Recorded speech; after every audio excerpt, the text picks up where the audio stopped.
The notion you'll sleep when you're dead is not true. You'll probably be dead sooner if you're not sleeping. And deep sleep, REM, all of those things are really important. So there's one thing I'm going to really encourage my clients to do is get good sleep. Everyone's unique. Not everyone needs 8 hours. Not everyone needs 7.5 hours. Some people can use a little bit less. Some people need even a little bit more. There are certain tests you can do to kind of figure out what you might need. And you can use an Oura Ring or Apple Watch or Garmin. There's all these kind of cool devices that can help you track your sleep. That is, I would say, the number one thing. Like, get your sleep dialed in. Because we know from just a few nights of poor sleep, you increase your chances of diabetes, heart disease, neurocognitive effects down the road. In the short term, like you have neurocognitive effects, but you can increase your chances for neurocognitive challenges down the road if you're not sleeping. Hi everyone, welcome back to another episode of Nourished Inside Out. I am here with Michael today and he is a licensed marriage therapist. Thank you so much for joining us today, Michael. Hey, I appreciate you having me on. Look forward to having this conversation with you. Absolutely. Do you mind telling us a little bit about your backstory and how you became a licensed marriage therapist? Yeah, so I've been in MFT for almost 30 years, literally almost 30 years, which is a long time. I stopped practicing as a psychotherapist or MFT though in about 2000. I just switched to coaching. So I've been coaching, doing the same type of work, but coaching for about 25 years. And the reason is, we can get into it if you want to, there are some insurance questions that one of the insurance companies had for my clients. And I just thought it was way too intrusive. I don't want to deal with those kind of things. So I'm like, I'll just be a coach, not a therapist. But I retain my license, but I practice as a coach these days. That's very cool. So, what sparked your interest to want to get into the field? Yeah, so I was really lucky as a kid. I had this amazing therapist when I was 9. She taught me biofeedback. And this is 1979, so the technology wasn't as cool as it is today. But she taught me biofeedback, guided imagery, meditation, got me to the martial arts, kind of got me on the whole path of human development, human growth. Those weren't not necessarily the words I had as a 9-year-old or a 10-year-old, 11-year-old when I was working with her. Because of the meditation, guided imagery, and biofeedback, I learned a lot about self-regulation, self-management, and ultimately self-mastery, which led eventually to, as much as I was helped by this woman, her name is Pat Lawson, I want to provide similar services to other people and really help them learn to manage themselves differently, show up in the world differently, work through their problems more effectively. So, she just inspired me and pretty much saved my life as a kid and led eventually to this path professionally. Wow, that's incredible. Most people like myself don't even hear about those until 20 and on. So I think that's really cool how you were able to get that knowledge at such a young age. What are some things that she would teach you, like emotional regulation or resilience? So it's cool. I'm considering this 1979 in front of a computer. You can imagine how ancient the computer might have been. But like, she would attach electrodes to my hands. And then as I relax, she taught me how to manage my breath and do a mantra and to calm the mind, calm the body through breath practice. And as the more I relaxed, the balloon would fall. And if I got stressed out, the balloon would rise. So I had a visual cue to how successful I was at managing my internal states. And then I remember she gave me a galvanic skin response device. It's just a little device you put your fingers on. I can take it home with me. So I can practice. When I stressed out, it made a lot of and the more relaxed you got, it got really quiet and it disappeared. So literally I got to practice that almost daily for the longest time. And then she also taught me meditation. You can think about more the Buddhist meditation, like an open focus meditation. So literally for every day for years, I'd go to my basement. I train in the martial arts, so I'd work out, I'd watch Enter the Dragon, and I'd also meditate every day. She just opened a whole new world for me, and the world was literally inside my psyche. And just those practices were awesome, the biofeedback and then the meditation. How were you able to apply those skills and those techniques into your personal relationships with either friends or family or even intimate relationships around you? Well, yeah, that's a great question. So I'll tell you some fun stories with friends. Since I learned how to do kind of the guided imagery, guided meditation, you can kind of call it semi-hypnosis. I would actually take my friends, like when I was a kid, through these processes, walk them through a guided meditation, count from 10 to 1, and you see yourself going through a stairwell into pretty much into your own psyche. And then you can teach them how to relax themselves, and deal with whatever problems they're facing. Now, these are kids. They weren't necessarily facing major problems. But I remember playing around with some of my friends and teaching them how to learn to self-manage and, manage their internal states along those lines. And there was a time I stopped doing that, but then when I kind of got into college, I started doing it a little bit more with friends. And then like eventually it led to a profession, which I could do that professionally with people. Now actually learn how to do it formally. It was fun to kind of bring all that way of being and thinking into some of my friendships, especially since this is the 80s. So like yoga and meditation were not kind of mainstream. They didn't become mainstream until like maybe 2 decades ago. Everyone knows about yoga and everyone knows about meditation. But in the 80s and even early 90s, it was still kind of a woo-woo thing from California. Yeah, that's so true. A lot of these techniques have really evolved over the past couple of years or decades because, well, one, social media, and two, therapy is also becoming more of a thing because therapy wasn't really an option if you're Yeah. talking generations back. So I think it's really cool to see how it has evolved. What are some things that you mainly work on with your clients? My graduate degree was in transpersonal counseling psychology.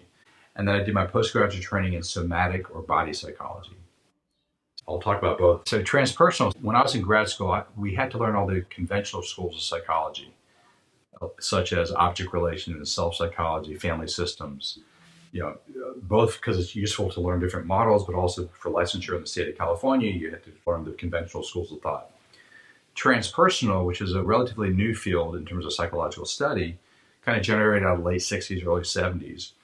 With the recognition, especially here in the States, where people are doing a lot of psychedelics and getting into breath work and meditation and yoga, that they're inducing these states of consciousness called, back then it was called altered states, but non-ordinary states of consciousness today, where they had access to wide and weird information compared to conventional consciousness, daytime consciousness, you might want to call it.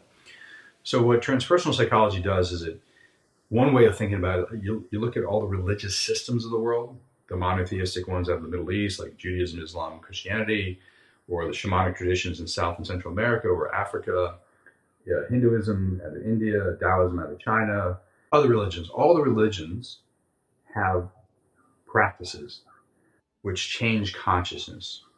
All of them. Prayer, meditation, yoga, breath work, sensory deprivation, sacred medicines. Some of them have pain techniques, induce pain, change consciousness. And the idea, depending on what the tradition is to open the heart, perhaps, expand the mind, free the body. Each of the traditions have different reasons for doing these things. Communion with God, union with God, depending on what the tradition might be. So we studied in grad school, besides all the regular schools of psychology, these practices which change consciousness. So we could better understand their use, both historically, like everyone used it at some point in various religious systems and traditions, but also more today. Much more people are doing breath work. That's a kind of a huge thing since Wim Hof came around. Or even in the yogic tradition, there's a lot of breath work practices. Or, sacred medicine, psychedelics are becoming much more popular. They kind of went underground for the longest time after the 60s, but now there's a lot of open research. The Multidisciplinary Association for Psychedelic Studies, they've gone through all the phases of studies for MDMA, for instance, which is ecstasy on the street, but it's a heart-opening psychedelic. Although it's more of an pathogen than a psychedelic, but there's great research on LSD and psilocybin out of Johns Hopkins University in Maryland. So, it's coming more mainstream that these medicines, if used appropriately, the right setting, the right guide, can offer really interesting experiences for the user, including healing certain traumas, disorders like alcoholism and drug abuse. They're shown to be effective there. Sensory deprivation tanks. Joe Rogan made them really popular probably about a decade ago. You can go into a tank and access really interesting states of consciousness. So, there's really cool tools in our society that are becoming more and more mainstream. So we studied those tools and then the effectiveness they have on changing consciousness, opening the heart, freeing the body, healing certain psychological states. It's true how you say about the different kinds of medicines, whether it's psychedelics or LSD, how a lot of people would look at it as a negative drug, but it can be beneficial in a positive way as well. There's various universities and centers, like Hopkins is doing psilocybin research. So you can legally do it if you're part of a study. Okay. There are some states where they've decriminalized some of the psychedelics. So I think you can use mushrooms in, for instance, Denver or in Colorado. I don't know that you can purchase them openly on the market, but you're not going to go to jail if you use them or have access to them. So I just want to be really clear, like a lot, most of these things are, at least at the federal level, are illegal. I don't encourage anyone to break the law. State level might be different. The one psychedelic that is completely legal presently is ketamine. It's really a horse tranquilizer originally, but there are a lot of clinics that have opened up around the country that use ketamine legally. There's no federal prohibitions on it. It's legal at the state level. You have to be a doctor or psychologist, psychiatrist. It requires certain credentialing to use it legally. Check your state, make sure you're not violating the state law. But ketamine has been shown to be efficacious for anxiety and depression, for instance. So that's one psychedelic that is being used domestically here in the States. I believe probably in all 50 states.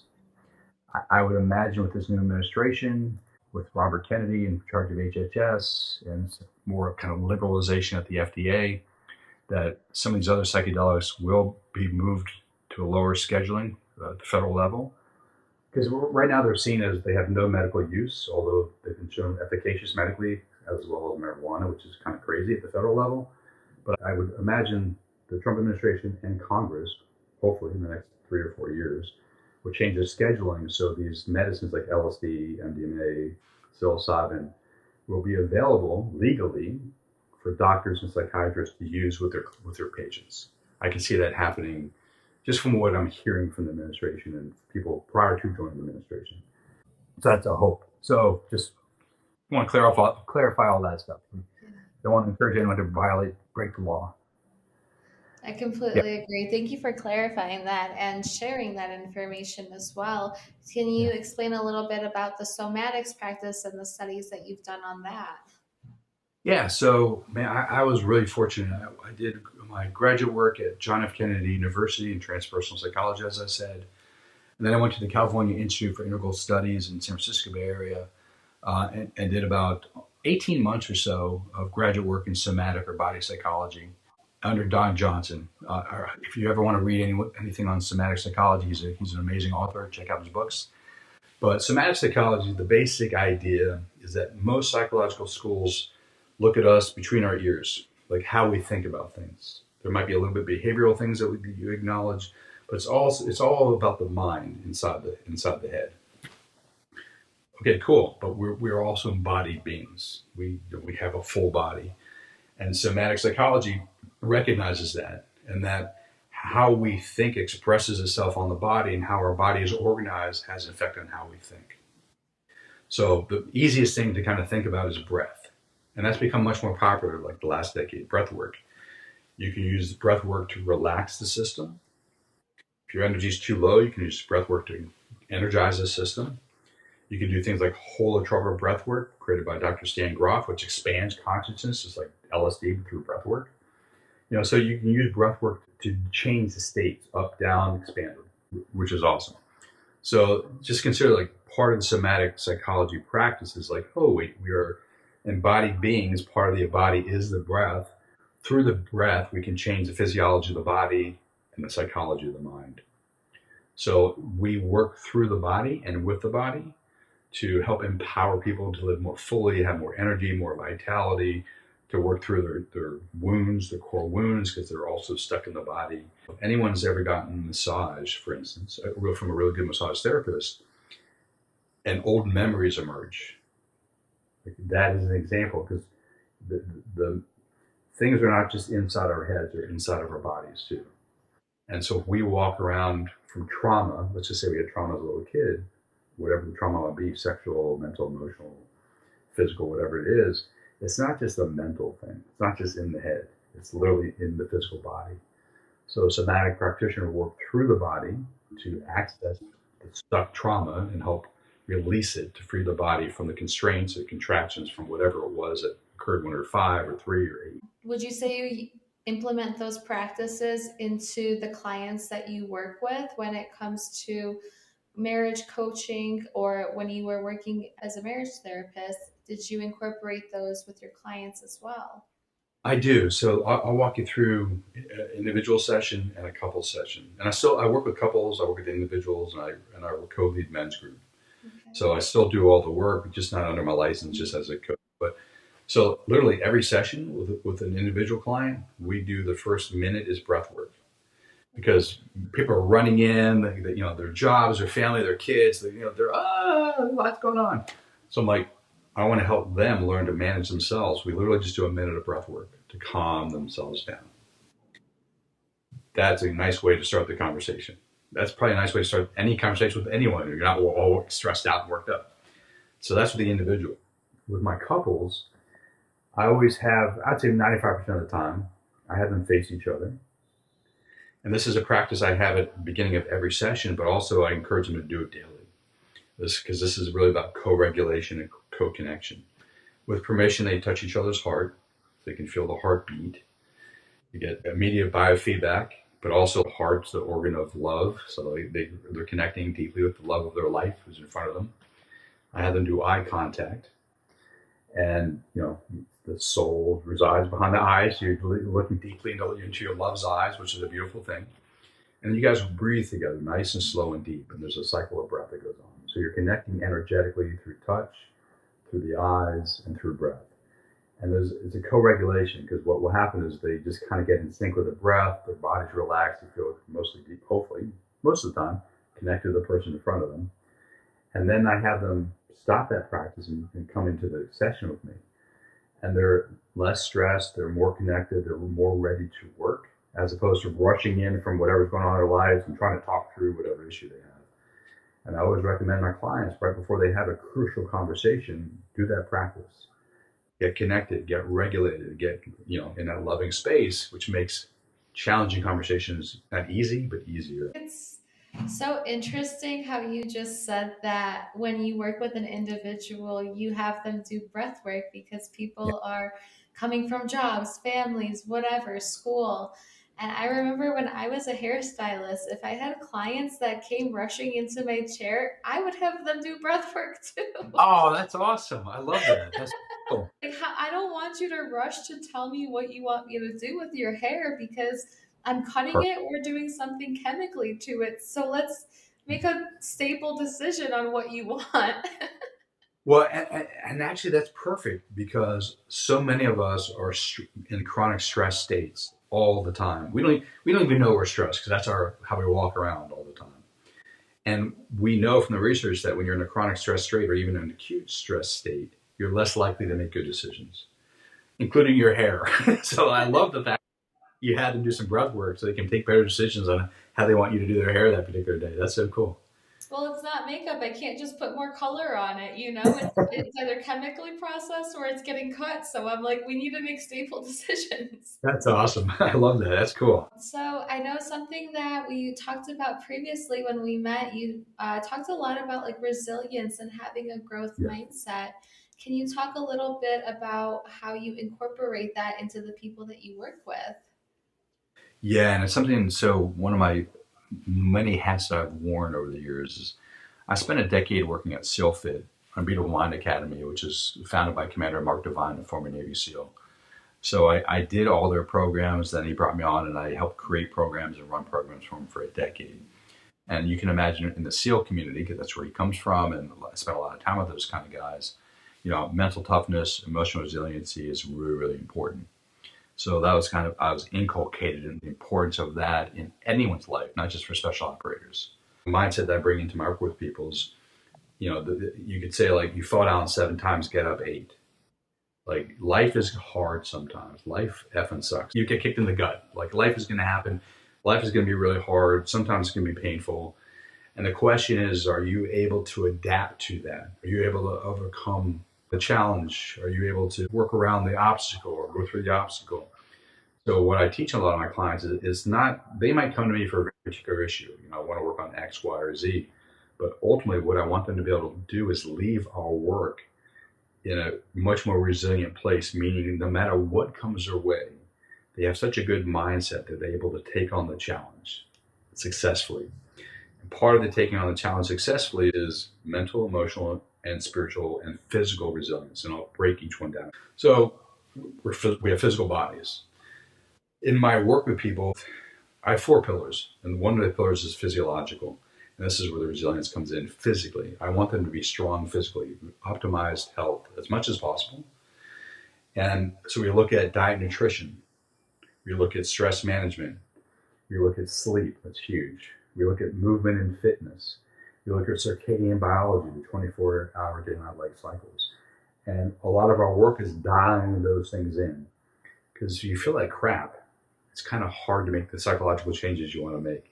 If you feel like crap, it's kind of hard to work around the obstacles or face the challenge or deal with the adversity coming your way. What are some exercises or techniques that you can help them add more resilience physically? Yeah. So sleep, sleep, sleep, sleep, sleep. The notion you'll sleep when you're dead is not true. You'll probably be dead sooner if you're not sleeping.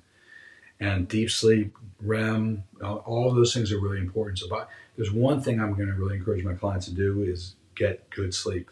Everyone's unique. Not everyone needs 8 hours. Not everyone needs 7.5 hours. Some people can use a little bit less. Some people need even a little bit more. There are certain tests you can do to figure out what you might need. And you can use an Oura Ring or Apple Watch or Garmin. There's all these kind of cool devices that can help you track your sleep. That is, I would say, the number one thing. Get your sleep dialed in.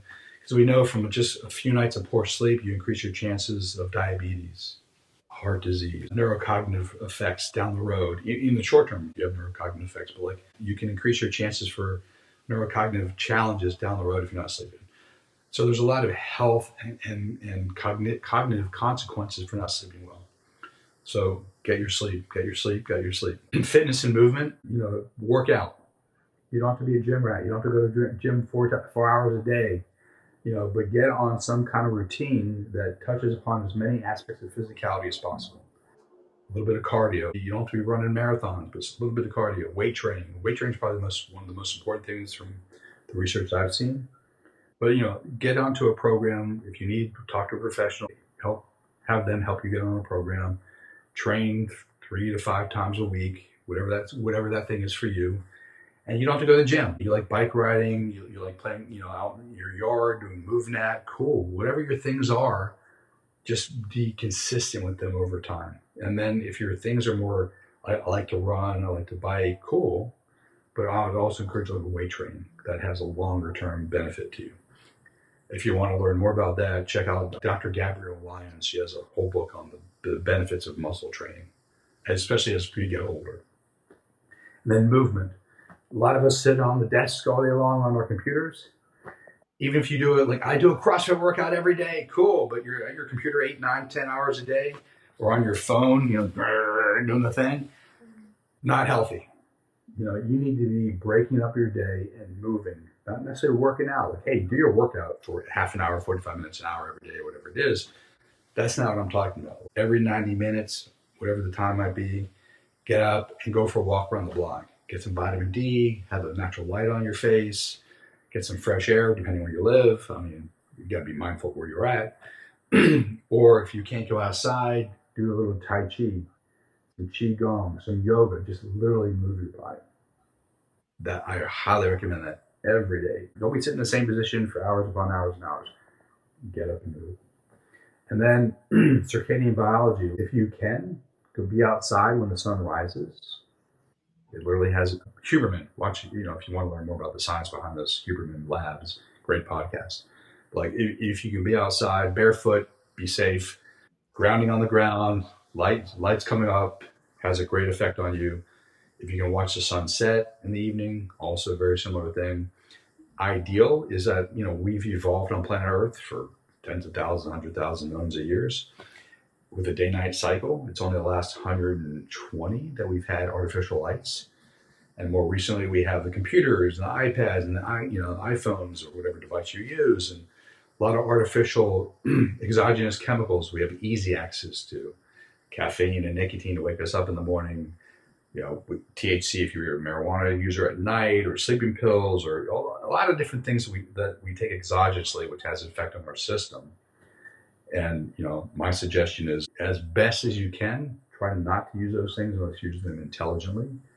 But try to live in the 24-hour day-night light cycle, day-night light cycle, including waking up, watching the sunrise, and at nighttime watching the sunset. Dial in those things, and that'll take you far. And then we can get really subtle on some shifts that you might want to make within that, like supplementation or particular types of diet you might want to consider. I would just say, you don't eat the standard American diet as a first good step.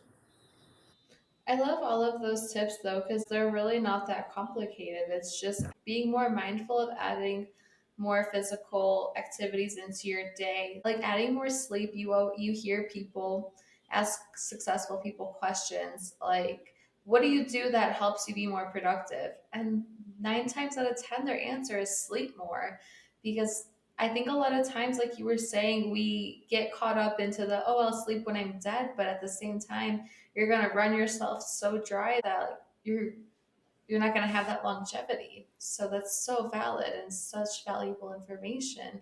And Yeah. especially also like how you said, if somebody just like does like one big workout a day, that's great. There's nothing wrong with that. But also adding some little mindful movements throughout the day. For me personally, it's going for a walk, even if it's 10-15 minutes. I love going for a walk before I start my day, my work day, or when I'm Right. ending my work day. I love doing that because it really helps clear the brain. So I love the Yeah. tips that you gave. And I've seen some research recently on the benefits of walking after each meal. And I don't mean like you have to go miles. I think it's like a 10, 15-minute walk. It has a benefit on insulin in your system. So I'm like, oh, cool. Like two birds with one stone. Outside, some fresh air, vitamin D, and also affect the physiology of the body through, on metabolism and stuff. Perfect. So add in some walking after you eat too. Yes, absolutely. Do you mind going into the other categories that you were talking about? Yeah, sure. So mental toughness, emotional resiliency, spiritual resiliency, and interpersonal resiliency. So mental toughness is like, how do you think about the world you live in? And it Mm. goes towards a growth mindset. And I teach my clients a few different things. First of all, be front side focused. Like focus in. Don't be ADD-ish. Like, hey, it's great if you want to be ADD-ish, but at times you have to really focus in on whatever your goal is. Create a plan of action, implement it, and keep moving forward towards it. Be hyper focused on your goals and meeting your goals and the outcomes that you're seeking. That helps you build mental toughness because when life throws stuff at you, but you can be hyper focused and front side focused, you get stuff done. Part of that is what I would call an offensive mindset. A lot of people can be passive in their lives, and I watch the language. You listen to the language they use to describe themselves in the world they live in. It's very passive. I wish, I want. They're not actually engaging in their life. Have an offensive mindset. Go after what you want in your life. I mean, don't be an asshole about it, but go after what you want. Like you should be charging, not literally, but charging towards the gunfire. Charge towards the challenges that you see in your life. Overcome them. The more you learn to overcome these challenges, even little ones, they build up your strength, your capacity, and you're able to deal with more and more stuff coming your way. Because life, God, the universe is going to throw stuff your way, however you want to think about that. So, like, be frontside focused, have an offensive mindset, run towards the challenge, learn how to deal with it. And part of the learning how to deal with it is like you might not have all the skills, capacities, and the resources to deal with it. Get help. If you need a therapist, you need a coach, talk to a friend, get an accountability buddy, talk to your spouse, whoever. So it's not like you have to do all this stuff alone. Emotional resilience is like, oh, how can I learn to manage my emotional states? I don't mean repress them. Oh, I'm going to pretend like I'm not sad. I'm going to pretend like I'm not angry. I'm like, no, no, no, no, no. What you want to be able to do is acknowledge how you feel. I'm angry. I'm sad. I'm feeling guilt. I'm feeling shame. Whatever the things are, allow them to emerge. But you don't have to act on them. You don't have to act on them, but allow them to emerge in your system and feel them. If you don't feel this stuff, it's going to come out sideways, either as passive aggressive behavior or as a chronic illness somewhere down the road. So feel your stuff. You don't have to express it. But then also part of that process is, yeah, maybe you want to express it. Learn how to express it in healthy ways. So I work with my clients to learn to manage emotional states and then learn to express them towards higher ends. For me, that's emotional resilience. I'm not moved by emotions, but they're valuable information I can utilize to make decisions. But I don't have to be. I'm not like at their mercy. I don't repress them. So that's emotional. That's the emotional resilience. Yeah, I do have a question about the Yeah. emotional side. How do you teach people or help people really feel their emotions? Our emotions are suppressed, whether it's by family members, teachers, or Yeah. our peers around us. How can people start to feel their emotions if they've been numbing them? That's a great question, and this sort of the somatics comes in. So what I love to do with clients is They might say, I'm a little bit angry or I'm a little bit sad, whatever. Let's just throw the emotion. They say I'm angry. Angry. I mean, like, well, how do you know you're angry? Well, I just know. No, no, no. How do you actually know? Like, how do you physically know that you have anger? And though most people, like, it's really interesting because a lot of people go, I have no idea. I know I'm angry. And so, well, let's sit with this. Let's do an inquire. Let's kind of sit with whatever's going on in your body. And after a while, they might notice, for example, oh, when I'm angry, I hold my breath or I do chest breath. Oh, that's interesting. My heartbeat gets a little bit faster. My cheeks get a little bit redder. Okay, so all right. So you're starting to be aware of like how anger shows up in your physical system. Yeah, when I'm angry, I notice my jaws get tight. I get a little bit of gurgly stuff in my belly. Cool.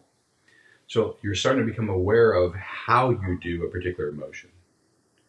And the more you become aware of how you do a particular emotion in the physical sense, somatically in the body, that's where you learn how to actually feel it, because it is literally a bodily experience. Like all the emotions are in the body.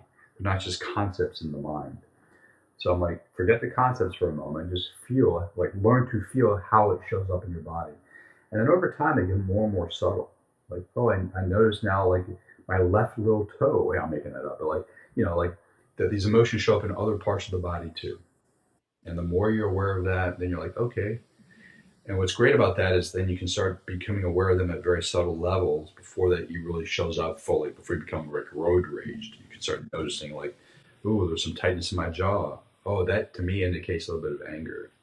Okay, good.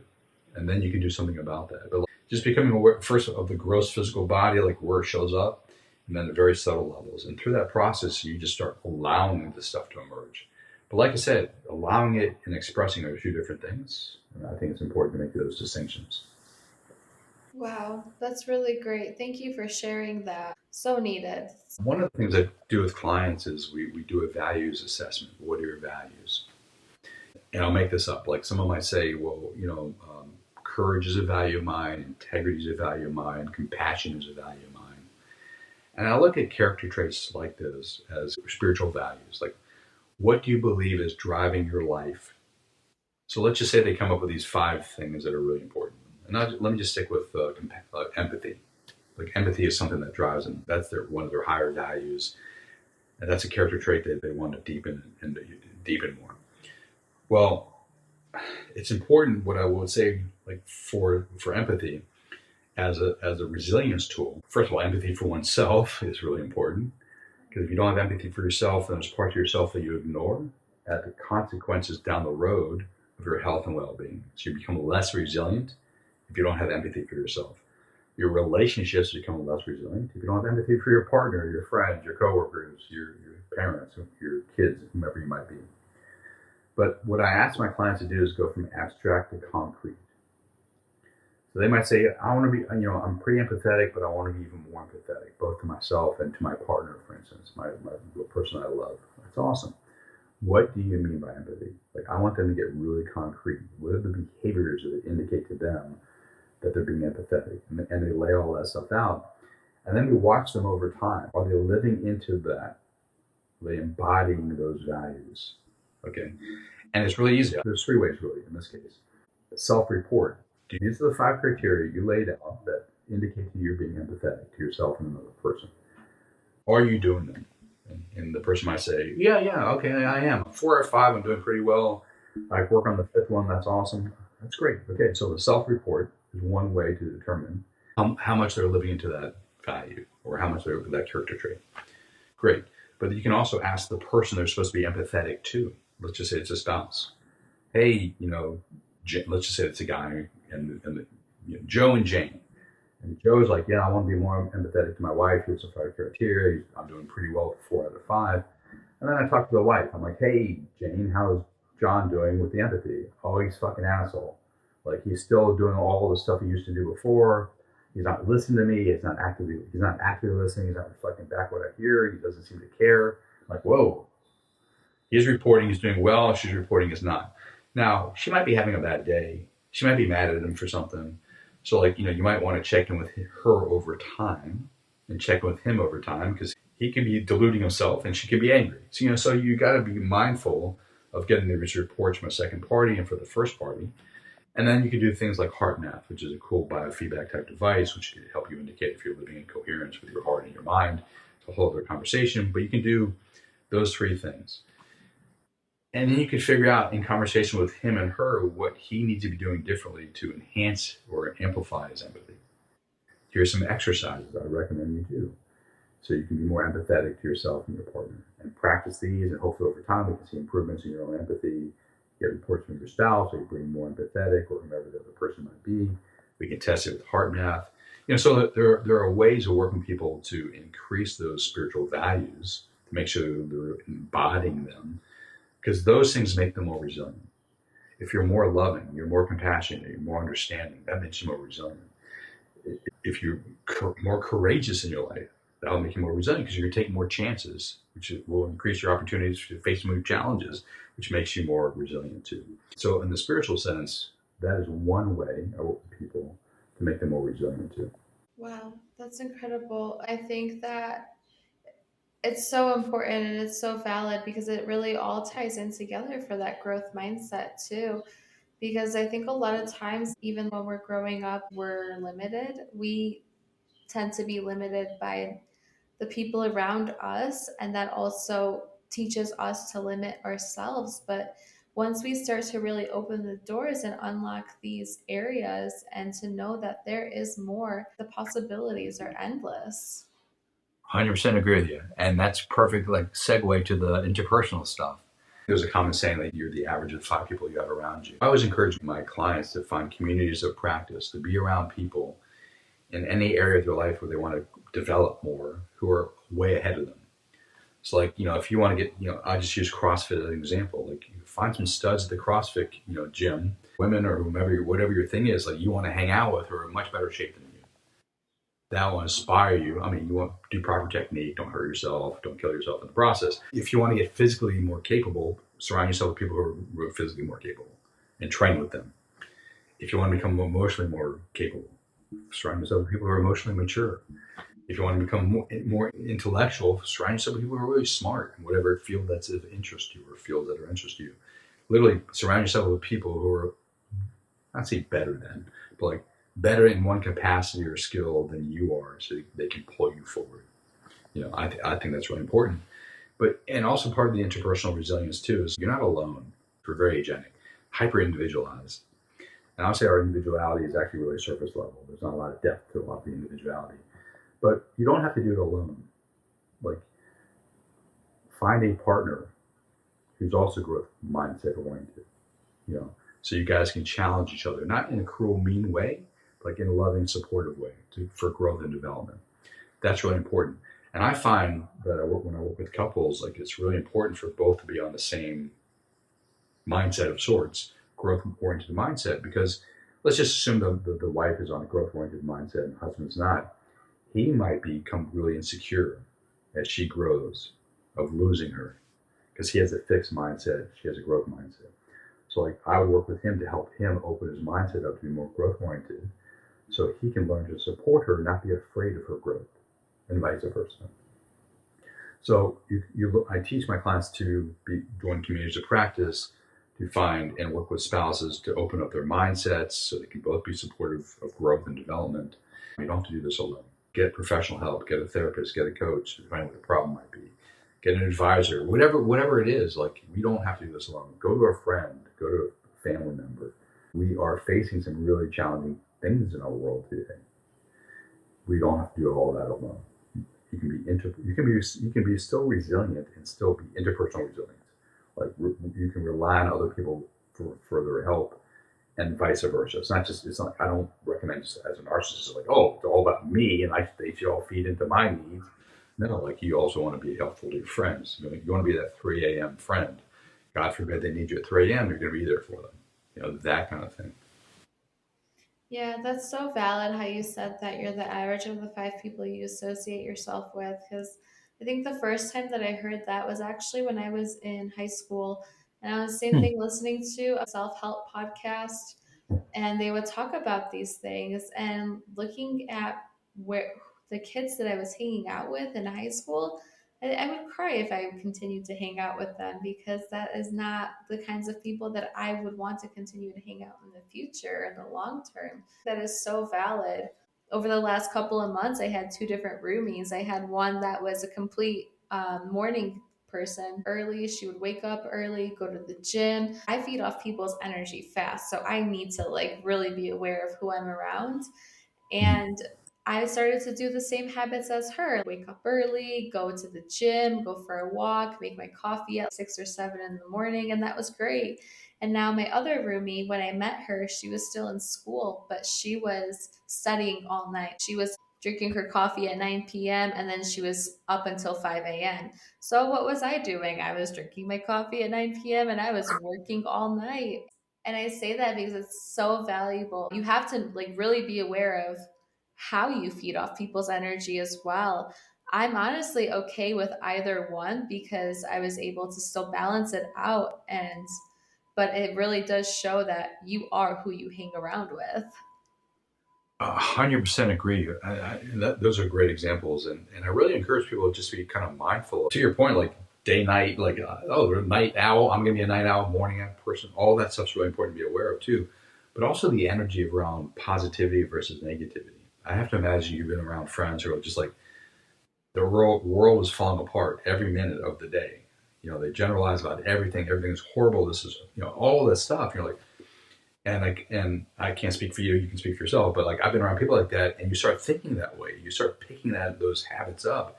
You're like, whoa, that's not me. What am I doing? Why am I starting to think so poorly without critical thought or negative? Like you got to be really mindful of who you spend your time with for all that stuff, including kind of the emotional and mental energy that kind of can subsume you from the other people around you. So, what are the top three mistakes that people make when trying to overcome adversity?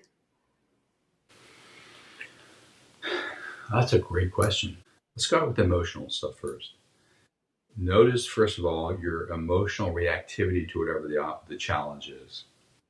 Because as I shared with you before, if we're chronically stressed or acutely stressed and we're in a kind of a deep emotional state, we're less likely to make good decisions. So first of all, be aware of your emotionality, learn to manage it, calm it down. I'm not saying repress your feelings, just be aware of it and calm your whole system down so you can think more clearly. Okay. And the thinking more clearly is really interesting. A lot of us have very binary thinking. It's this or that. It's this or that. And this is kind of where the negative thinking people come in. It's like it's all negative or it's all positive. Learn to manage yourself, being aware of your emotions and learn to manage them so you can calm your system down. And you even use the energy towards action. Cool. Mentally, try to move beyond the binary thinking of it's this or it's that. My favorite saying is yes and. I have two favorite sayings. One of them is yes and.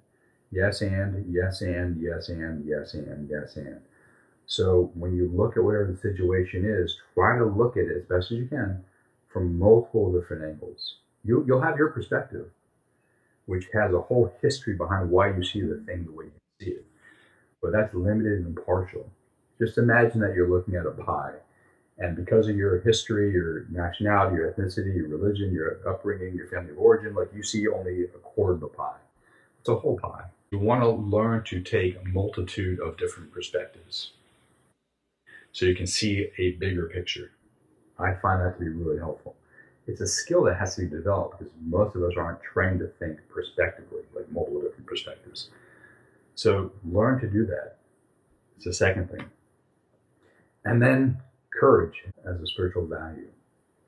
I would say learn to cultivate courage and realize that you've made it this far through a lot of courage. Whatever the challenge like all of us have had challenges, some more than others, but all of us have, if you're still alive today, you've overcome some version of many different challenges in your life.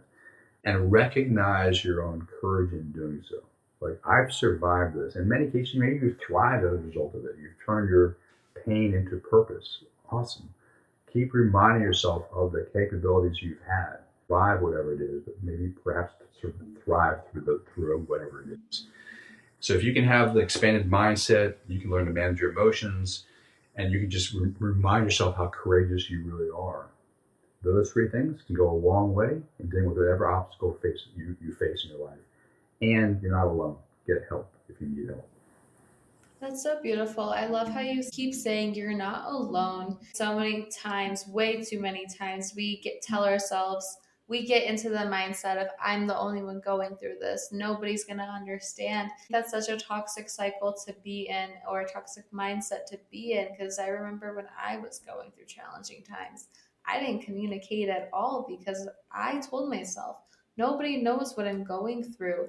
Yeah, maybe your inner circle may not understand, and that's totally valid. But I think once you start to communicate what you're going through to others around you, even if it's in different communities, you will find somebody who understands. And also, I like what you said was building that courage, because it takes courage to be open and to be vulnerable about your challenges, to know that you're not alone and to reach out for help. Yeah. That's such a really beautiful way to put it. Thank you. I'm sorry that you felt that way when you were younger. You had the realization that you're not alone, which is a really beautiful thing. So I'm really happy for you. You're there now. That's great. I work with a lot of veterans. I don't know how accurate the number is, it might be too low, but 22 veterans kill themselves every day, suicide. And a lot of these guys I talk to, not the ones who killed themselves, but ones who did not choose to kill themselves and are still around, they felt alone. There's stigma for feeling depression and suicidality, especially in the military, but even in general life, like there's a lot of stigma, like, oh, you should pull yourself up by the bootstraps. There's nothing to be sad or depressed or anxious about. Like, okay, great, that's maybe your belief, but I feel like crap inside, right? And it's so important, whether you need professional help from a therapist. I mean, if you're dealing with a mental illness or deep depression, anxiety, go get a psychological or physical help from a doctor.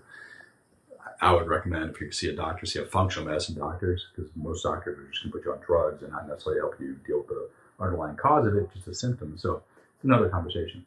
But get help, get professional help if you need to see a therapist, see a functional medicine doctor, but talk to someone, even if it's a girlfriend or a boyfriend or a neighbor, just someone, especially if you're like on the edge of not wanting to be here anymore.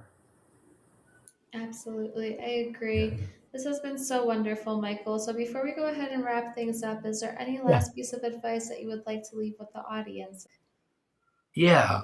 Kind of goes back to the suicidality in my work with veterans. Kindness matters. You never know how you might help save a life or even change a life. It might not be the fullness of around suicidality, but shifting someone's life by being kind. You never know what someone else has gone through. And the simplest kind thing you can do for them might give them hope to stick around a little bit longer or shift them in a different direction in their lives. I've heard so many stories about the kindness of strangers. So if you have the opportunity just to be nice and kind to someone, to stop your running around for 5 minutes and have a conversation with someone, or whatever it is that you think might be kind for another human being, let me encourage you to do that. And it's free.